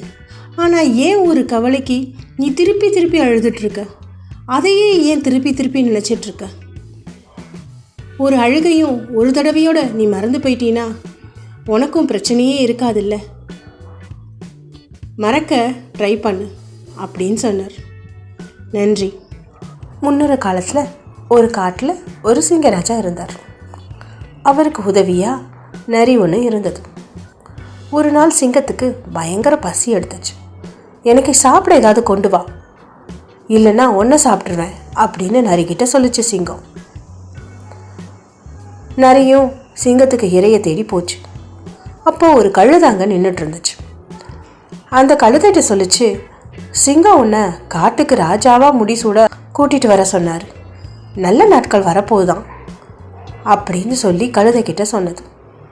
உடனே கழுதையும் அதை நம்பி சிங்கராஜா கிட்ட போச்சு. கழுதையை பார்த்ததும் சிங்கம் அதை பாஞ்சு தாக்குச்சு. அதனால கழுதையோட காது அறுபட்டுருச்சு. கழுதை தப்பிச்சிருச்சு, ரொம்ப தூரம் போயிடுச்சு. திருப்பி என்ன பண்ணுச்சு, நரி கழுதைக்கிட்ட போச்சு. உடனே கழுதை சொல்லிச்சு, நீ என்னை ஏமாத்திட்ட, அந்த சிங்கம் என்னை கொல்ல பார்க்குது அப்படின்னு சொல்லிச்சு. உடனே நரி அதுக்கு சொல்லிச்சு, சேச்சா, உன் தலையில் வந்து கிரீடம் சுடுறதுக்காக தான் சிங்கம் உன் காதுகளை அகத்துருச்சு, வா மீண்டும் போயிட்டு சிங்கத்தை நம்ம பார்க்கலாம், உனக்கு கிரீடம் வேணும்ல அப்படின்னு கேட்டுச்சு. உடனே கழுதையும், ஓ அது சரியாக தான் இருக்கும், கிரீடம் வேணும்னா நம்ம காதுகளை அகற்றணும் அப்படின்னு சொல்லி நிறைய நம்பி அது கூட போச்சு. என்ன பண்ணுச்சு, சிங்கம் கழுதையை தாக்குச்சு. இந்த முறை அது வாழை வந்து அறுத்துருச்சு. கழுதை மீண்டும் தப்பிச்சு இன்னும் ரொம்ப தூரம் ஓடிருச்சு. திருப்பி நரி அதை தேடி வந்துச்சு. அப்போது கழுதை நரிக்கிட்ட சொல்லிச்சு, நீ பொய் சொல்கிற, இங்கே பாரு என் வாழை அறுத்துருச்சு அப்படின்னு சொல்லிச்சு. உடனே நரி, நீ அந்த சிங்க ராஜா அரியாசனத்தில் ரொம்ப வசதியாக அமரணுமா வேண்டாமா? அதனால தான் சிங்கம் வாழை அகட்டுச்சு. இதை போய் பெரிய விஷயமா எடுத்துக்கிறியே, உனக்கு அரியாசனம் வேணுமா வேணாமா அப்படின்னு கேட்டுச்சு. ஆமாம் ஆமாம், சிங்கராஜாவோட அரியாசனம் எனக்கு கண்டிப்பாக வேணும் அப்படின்னு சொல்லி மீண்டும் போச்சு. இந்த முறை சிங்கம் கழுதையை பிடிச்சு கொன்று சாப்பிட்டுட்டு சிங்கம் நரிகிட்ட சொல்லிச்சு, பலே பலே, எப்படி சிக்கி சீரஞ்சாலும் திரும்ப திரும்ப கழுதையை அழைச்சிட்டு வந்துட்டியே. போய் கழுதை தோலை உரிச்சு அதை மூளை, நுரையீரல், கல்லீரல், இதயம் எல்லாத்தையும் கொண்டு வா அப்படின்னு நரிக்கிட்ட சொல்லிச்சு. நரி கழுதை தோலை உரிச்சிட்டு அது மூளையை சாப்பிட்டுருச்சு. அதுக்கப்புறம் நுரையீரல், கல்லீரல், இதயம் எல்லாத்தையும் சிங்கத்துக்கு கொண்டு வந்துருச்சு. உடனே சிங்கத்துக்கு பயங்கர கோபம் வந்துருச்சு. மூளை எங்கே போச்சு இதோட மூளை அப்படின்னு பயங்கரமாக கத்துச்சு. நரி சொல்லிச்சு, கழுதைக்கு மூளையே இல்லை அரசே. மூளை இருந்திருந்தா நீங்கள் காலையும் வாழையும் வேட்டையாடியும் உங்களை நம்பி 3வது முறை வந்திருக்குமா? அதுக்கு மூளையே இல்லை, நானும் தேடி தேடி பார்த்தேன், காணோன்னு ஒரு பதில் சொல்லிச்சு. சிங்கமும் அதை நம்பி நிறைய ஒன்றும் பண்ணாமல் விட்டுருச்சு. இது மாதிரி தான் 3வது முறையாக ஏமாறுற கழுதைகளா நாம் இருக்க வேணாம். அதுக்கு தான் இந்த மாதிரி கதையை பல 100 ஆண்டுகளுக்கு முன்னாடியே பஞ்சதந்திர கதையில் எழுதியிருக்காங்க. நன்றி. தேவையானதை கேள். ஒரு தவளை கூட்டம் ஒன்று அடர்ந்த காட்டு பகுதியில் பயணம் போயிட்டு இருந்துச்சு. அங்கே ஏராளமாக புதர்களும் குழிகளும் இருந்தது. திடீர்னு ஒரு இடத்துல ஒரு ஆழமான குழிக்குள்ளே 2 தவளை தவறி விழுந்துருச்சு. இதை பார்த்த மற்ற தவளைங்க அதுக்கு உதவி செய்கிறதுக்கு பதிலாக, உங்களுக்கு இந்த குழிக்குலேருந்து மீண்டே வர முடியாது, அதனால இங்கேயே உங்கள் காலம் முடிகிற வரைக்கும் இருந்துருங்க, வீணாக தப்பிக்க முயற்சி செய்யாதீங்க, களைச்சி போய் உடம்பு தான் கெட்டு போகும் அப்படின்னு அறிவுரை சொல்லிச்சுங்க. ஆனால் அந்த தவளை மிகுந்த பதத்தத்தோட குழிக்குள்ளேருந்து 2ம் கூச்சு பார்த்துச்சு. எப்படியாவது வெளியே வந்துடணும் அப்படின்னு முயற்சி பண்ணுச்சு. இதை பார்த்த மற்ற தவளைங்க, குதிக்காதீங்க, களைப்புலே உயிர் போயிடும் அப்படின்னு ஒரே குரலில் சொல்லிச்சுங்க. இறுதியில் ஒரு தவளை குதிச்சு களைச்சி போய் தான் உயிரையும் விட்டுருச்சு. இன்னொரு தவளை இதை பார்த்து கொஞ்சம் கூட பயப்படல, தான் முயற்சியை தொடர்ந்து செஞ்சுட்டே இருந்துச்சு. குழிக்கு மேலே அந்த தவளைங்க, குதிக்காதன்னு சொல்கிறோம்ல நாங்கள், குதிக்காத அப்படின்னு கத்துச்சுங்க. ஆனால் தொடர்ந்து முயற்சியை செஞ்ச அந்த தவளை இறுதியில் தான் முழு மூச்சையும் இழுத்து பிடிச்சிட்டு ஒரே தாவாய் குழியை விட்டு வெளியே குதிச்சிச்சு. இதை பார்த்த மற்ற தவளைங்களுக்கு சந்தோஷமாக இருந்தாலும், நீ நாங்கள் சொன்னதை கேட்கவே இல்லையே, உனக்கு என்ன காது செவிடா அப்படின்னு கேட்டுச்சுங்க. அதற்கு அந்த தவளை, நீங்கள் தானே குதின்னு ஊக்கப்படுத்துனீங்க, அதனால தான் நான் தப்பிச்சு வெளியே வர முடிஞ்சிச்சு அப்படின்னு சொல்லிச்சு. இதை கேட்ட பின்ன தான் மற்ற தவளைகள் புரிஞ்சிச்சு, அந்த தவளை உண்மையிலே செவிடுன்ட்டு. நம்மளால் அடுத்தவங்க முயற்சிக்கு உதவி செய்ய முடியலனாலும் நம்ம அதை தடுக்காமல் இருக்கிறது ரொம்ப நல்லது. அடுத்தவங்க நம்மளை மட்டம் தட்டுறாங்கன்ட்டு நம்ம முயற்சி செய்யாமே இருந்தோம்னா நம்மளோட வெற்றி நமக்கு தெரியாமல் போயிடும். நம்ம முயற்சி செய்வோம், தேவையில்லாததை நம்ம கேட்காம இருப்போம். நன்றி. என்ன தலைப்புன்னு பார்க்கலாமா? ஒரு ஊரில் ராமுன்னு ஒருத்தன் இருந்தான். அவன் ரொம்ப பெரிய சோம்பேறி. குறுக்கு வழில எப்படியாவது பணத்தை சம்பாதிச்சணும்னு அவன் நினச்சிக்கிட்டு இருந்தான். ஒரு நாள் அவன் நினச்ச மாதிரியே ஒரு ஊர்லேருந்து ஒரு பெரிய ஜோதிடர் வந்திருந்தார். அவர்கிட்ட போயிட்டு, எனக்கு நிறையா பணம் வேணும், அதுதான் என் எண்ணம், அதை எப்படி நான் அடையிறது அப்படின்னு கேட்டான். உடனே அந்த ஜோதிடர் சொன்னார், உனக்கு லாட்ரியில் 75 லட்சம் உழுவ போகுது அப்படின்னு சொன்னார். அதை கேட்டோன்னே பரபரப்பாகி ஜோதிடர் பார்த்து, உண்மையா, எனக்கா, எப்போ பரிசு விழும் அப்படின்னு கேட்டான். அந்த பரிசு விழுந்தா நான் என்ன பண்ணுறது அப்படின்னு ஜோதிடரை கேட்டான்.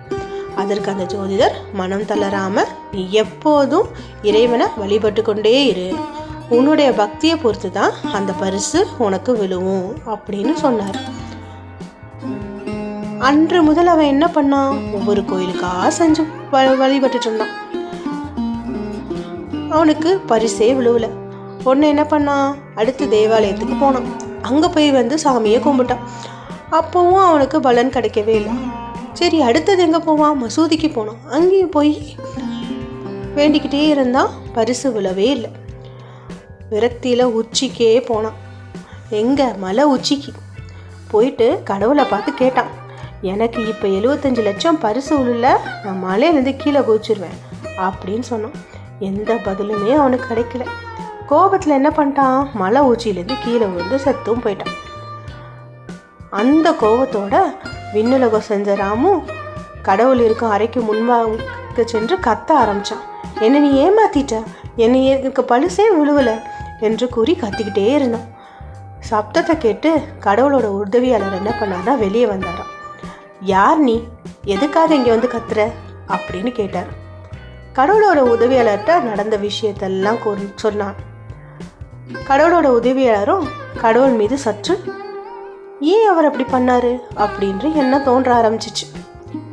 என்ன கடவுள் இப்படி பண்ணிட்டாரே, ரொம்ப பக்தியாக இருந்திருக்கானே, இந்த அப்பாவியை போய் ஏமாத்திட்டாரே அப்படியும் உள்ளுக்குள்ளே நினச்சிக்கிட்டார். உடனே கடவுளோட அறைக்கு போயிட்டு கடவுளை போய் கூப்பிட்டார். அவரும் வெளியே வந்துட்டு 2 பேரையும் பார்த்து, அமைதியாக இருங்க, உங்களுக்கு என்ன பிரச்சனை அப்படின்னு கேட்டார். கடவுளோட உதவியாளர், இவர் இவ்வளோ முயற்சி எடுத்தோம், நீங்கள் இவனை ஏமாத்திட்டீங்களே, இவனுக்கு நீங்கள் கட்டாயம் பதில் சொல்லணும் அப்படின்னு சொன்னார். உடனே கடவுள் உதவியாளரை பார்த்து ஒரு சிரிப்பு சிரித்தார். இத்தனை முயற்சி எடுத்தானே, அவன் ஒரு லாட்ரி டிக்கெட் வாங்கினானா, அவன்கிட்ட கேளு அப்படின்னு சொன்னார். கடவுள் உதவியாளர் ராமுவை பார்த்து, லாட்ரி டிக்கெட் வாங்கினியான்னு கேட்டார். அதுக்கு, ஐயோ நான் அதை மட்டும் மறந்துட்டேனே அப்படின்னு சொன்னான். இந்த கதை போல தான் நாமும் எதையாவது ஒன்று வேணும்னு கடவுள்கிட்ட கேட்டுக்கிட்டே இருக்கோம். தான் குழந்தைங்களை எப்போவுமே கடவுள் கேட்டதை கொடுக்கறதுக்கு தான் விரும்புகிறார். ஆனால் கடவுள் போதுமான முயற்சியை மட்டும் நம்மகிட்ட எதிர்பார்க்குறார். அந்த முயற்சி இல்லாத போது கடவுள் யாருக்கும் எதையும் கொடுக்கறதில்ல. அதனால கடவுள்கிட்ட அது வேணும் இது வேணும் அப்படின்னு கேட்குறவங்களாம் முதல்ல ஃபஸ்ட்டு முயற்சி எடுத்துட்டு அப்புறம் கடவுளை வழிபட்டிங்கன்னா கண்டிப்பாக நமக்கு வேண்டியது கடவுள்கிட்டேருந்து கிடைக்கும். சப்ஸ்கிரைப் பண்ணுங்கள், பெல் பட்டனை மறக்காமல் ஹிட் பண்ணுங்கள், உங்கள் ஃப்ரெண்ட்ஸோட ஷேர் பண்ணுங்கள். தேங்க்யூ. சொல்லாதே. சாது ஒருத்தர் மலைப்பகுதியில் குதிரையில் வந்துட்டு இருந்தார். அவர் வர வழியில் பாதை ஓரமாக ஒருத்தர் மயங்கி கிடந்தான். அதை பார்த்த சாது குதிரை மேலேருந்து கீழே இறங்கினார். அவனை அசைச்சு பார்த்தாரு, உலுக்கி பார்த்தாரு, அவன் எந்திரிக்கவே இல்லை. அதனால தான் குதிரை பக்கவாட்டில் தொங்குன குடுவையிலேருந்து நீரை எடுத்து அவன் முகத்தில் தெளித்து வாயிலையும் புகட்டினார். மயக்கம் தெளிஞ்சு கண் விழிச்ச அந்த நபரை மெல்ல பிடித்து தான் குதிரை மேலே ஏற்றினார். குதிரை மேலே உட்கார வச்ச மறுகணமே அந்த குதிரை கடிவாளத்தை உலுக்கி அந்த திருடன் தடத்தடன்னு பறந்து ஓடிட்டான். திகச்சு போனார் சாது. அப்போதான் அவருக்கு அவன் ஒரு திருடன்னு தெரியுது. அவன் நம்மகிட்ட நடிச்சிருக்கான் அப்படின்னு புரிஞ்சிச்சு. குதிரை இல்லைனால இரவு முழுக்க என்ன பண்ணார், மெதுவாக நடந்து வீட்டுக்கு வந்து சேர்ந்தார். சில தினங்களுக்கு பிறகு சந்தைக்கு போய் குதிரை வாங்க போகலாம் அப்படின்ட்டு சந்தைக்கு கிளம்பினார். அந்த குதிரை விற்கிற இடத்துல அந்த திருடன் இவரோட குதிரையோட நின்றுட்டு இருக்கத பார்த்தார். சாது மெல்ல அவன்கிட்ட போயிட்டு அவன் தோலை தொட்டு, சொல்லாதே அப்படின்னார். இவரை பார்த்த திருடன் மிரண்டு போனான். அதுலயும் சொல்லாத அப்படின்னா எதை சொல்லக்கூடாது, என்ன சொல்லக்கூடாது அப்படின்னு சொல்லி அவர்கிட்ட கேட்டான். உன்னை சாது சொன்னாரு, குதிரைய நீயே வச்சுக்கோ. நான் இழந்தது பெரிய இழப்பு தான், ஆனா நீ அதை அடைஞ்ச விதத்தை யார்கிட்டயும் சொல்லாத. மக்களுக்கு இப்படி ஒரு சம்பவம் நடந்தது தெரிஞ்சா எதிர்காலத்துல உண்மையிலே யாராவது சாலையில மயங்கி கிடந்தா கூட உதவ முன்வர மாட்டாங்க. நான் இந்த குதிரையை இழந்ததால எனக்கு ஏற்படுற இழப்ப நான் கவலைப்படல. அதை நான் சில தினங்கள் சம்பாரிச்சு திருப்பி நான் வேற ஒரு குதிரையை வாங்க முடியும். ஆனா ஒரு தீயவன் ஒரு தவறு செஞ்சா நல்லவங்க பலருக்கும் காலாகாலத்தும் கிடைக்கிற உதவியும் கிடைக்காம போயிடும். உயிர் போற நிலைமை கூட வரும். புரியுதா? திருடனுக்கு இந்த வார்த்தை அவன் மனசை மாத்துற மாதிரி இருந்தது. அவன் கண்ணில் கண்ணீர் வழிஞ்சிச்சு. ஐயோ, ஒரு கெட்டவன் தவறு செஞ்சா நல்லவங்க பலருக்கு உதவி கிடைக்காம போயிடும்.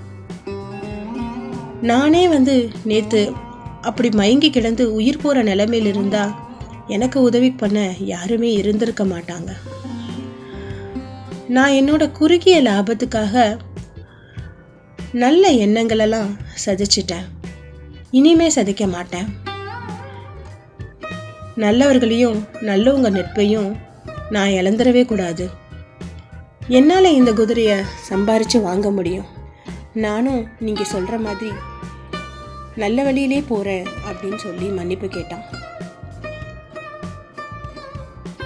கெட்டவங்க செய்கிற சில நேரத்தில் சில தவறுகளால் நல்லவங்களுக்கு கிடைக்க வேண்டிய உதவிகளோ எதுவுமே கிடைக்காம போயிடுது.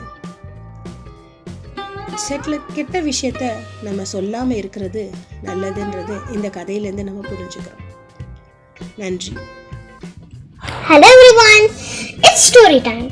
We are going to know about the story The Elephant and the Friends.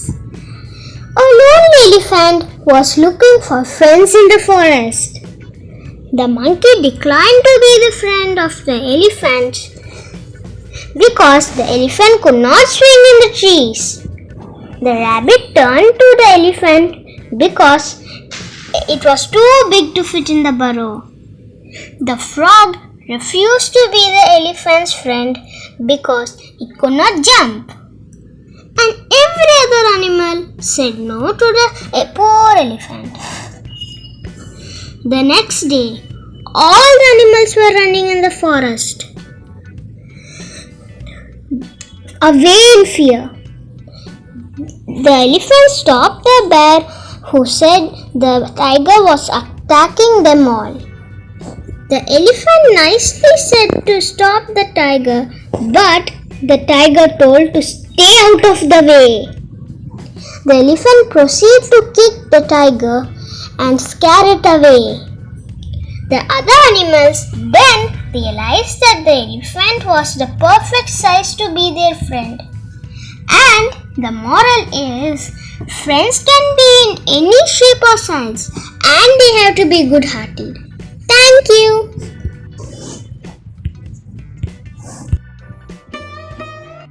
இந்த கதை உங்களுக்கு ரசிக்கிற மாதிரி இருந்திருக்கும்னு நினைக்கிறேன். கேட்டதற்கு நன்றி. அடுத்த கதையில் சந்திப்போம்.